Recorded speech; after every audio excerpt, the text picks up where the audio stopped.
Bueno, vamos a abordar algunos temas esenciales que se tienen que discutir en los próximos días, sobre todo el nuevo Congreso que entra. Estamos con el doctor Omar Cairo, abogado constitucionalista, y también con el doctor James Rodríguez, a quienes les agradezco por acompañarnos esta noche. Y en principio quería poner un tema que está en el debate y que lo van a poner todas las bancadas, la inmunidad parlamentaria. Lo que hemos escuchado de la mayoría de bancadas o de varias bancadas es que ellas quieren eliminarla. Lo que plantea el presidente de la República es modificarla y que la inmunidad la levante la Corte Suprema. ¿Qué es lo más adecuado? Porque yo justo conversaba fuera del aire con el doctor Rodríguez, le decía, bueno, ¿qué hacemos si mañana más tarde viene un autócrata, un dictador suelo y los parlamentarios no tienen inmunidad y se elimina la inmunidad? También es un riesgo, no hay que ser populista.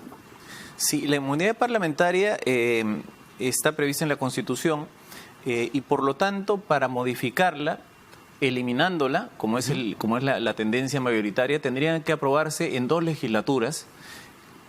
Una aprobación, por ejemplo, podría ser en la legislatura que va a comenzar en marzo, sí, claro, y la segunda en la legislatura que comienza en agosto, porque el proyecto que está aprobado de reforma constitucional es un proyecto que mantiene la inmunidad, pero le traslada la decisión al Tribunal Constitucional en caso transcurra un plazo de 45 días, que esa reforma que distorsionó el proyecto presidencial fue la causa del anuncio de 28 de julio del adelanto de elecciones. Sí, entonces, claro, para aprobar un proyecto como el de la eliminación de la inmunidad, se requieren 2 legislaturas con una mayoría de 2/3 del número, una votación mayor a los 2/3 del número legal de congresistas. Entonces, ese es el procedimiento. Sobre si se debe eliminar o no, yo creo que en la experiencia indica que no hay una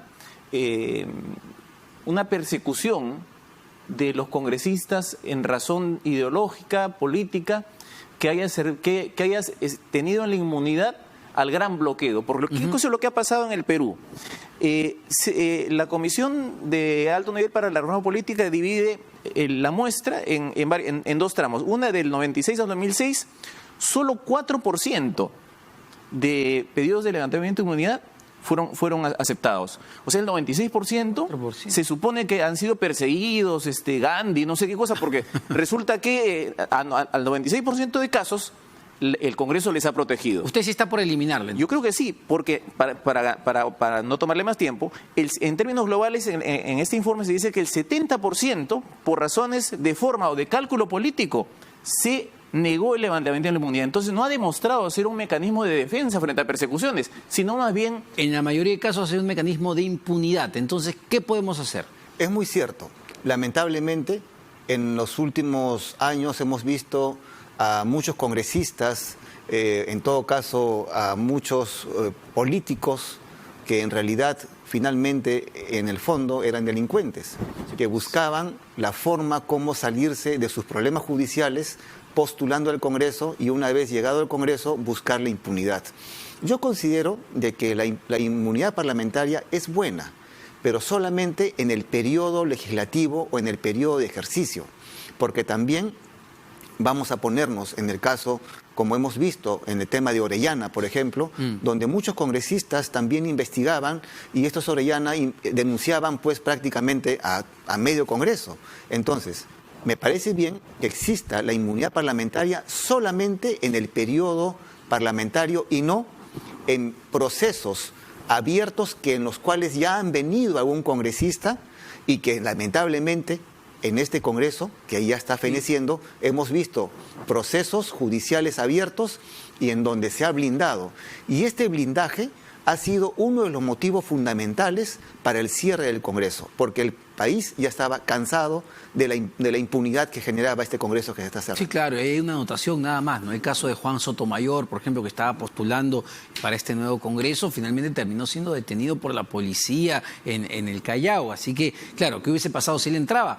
Hubiese gozado la inmunidad parlamentaria. Una precisión, Omar, si se elimina la inmunidad parlamentaria, los congresistas no quedarían desprotegidos, porque para las acusaciones por delitos cometidos en el ejercicio de sus funciones, tienen la protección del antejuicio.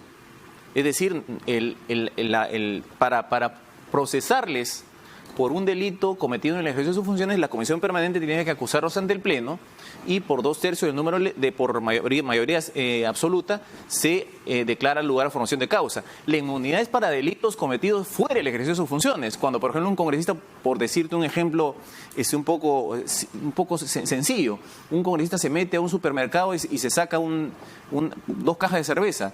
Ese es un delito que no tiene nada que ver con el ejercicio de sus funciones. Entonces, pero la inmunidad lo protege por eso, actualmente.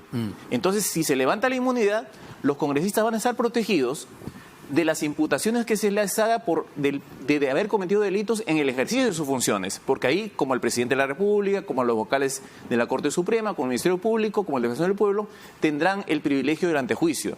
Que eso se mantiene. Ahora, cambiando un poco de tema, el otro punto clave que va a tener que abordar el Parlamento es la elección de los nuevos magistrados del Tribunal Constitucional, y no solamente la elección en sí, sino el cómo se eligen a los magistrados, que era uno de los proyectos del presidente Vizcarra, que justamente fue el motivo pues de toda del esta cierre del disolución, Congreso, ¿no? Entonces, eso es esencial, aparentemente. Era muy importante, y yo considero de que debería haber otro sistema de votación para elegir a los miembros del tribunal. Considero de que el Congreso se cerró precisamente en ese día cuando se elegía o se pretendía elegir a un tribuno de la manera pues más ambigua, ¿no? Más, digamos, cuestionada.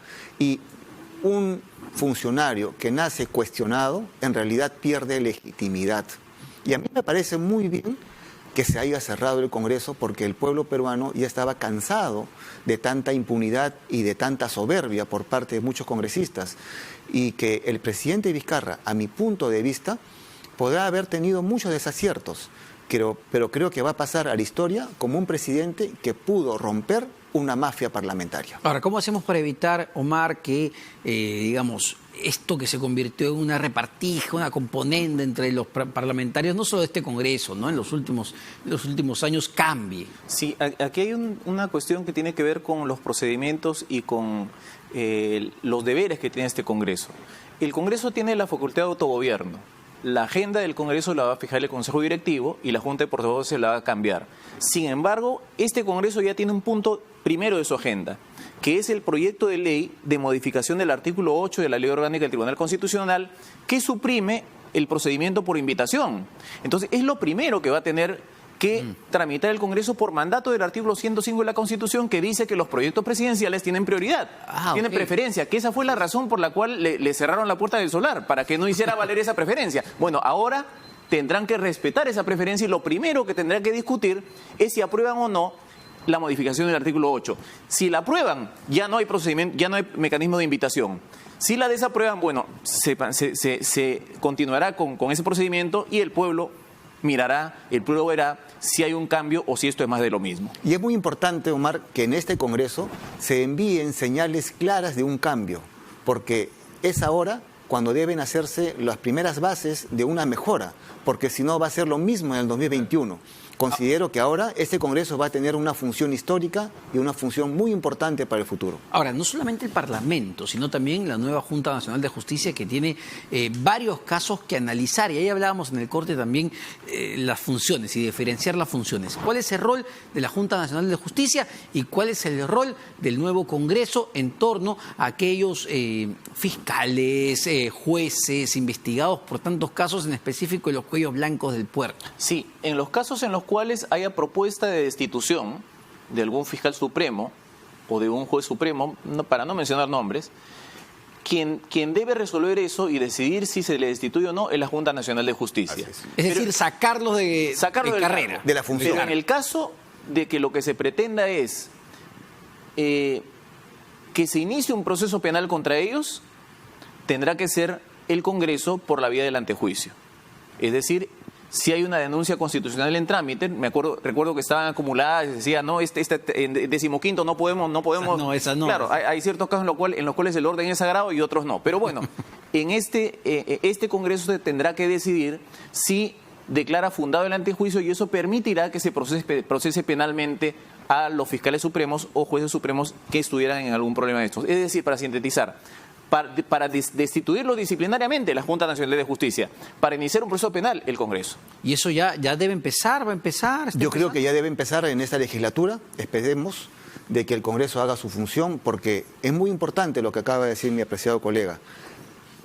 El Congreso tiene que autorizar el levantamiento. Esa es la parte política. Pero la parte para que un vocal, un juez cuestionado, continúe en el ejercicio de sus funciones, es la Junta Nacional de Justicia.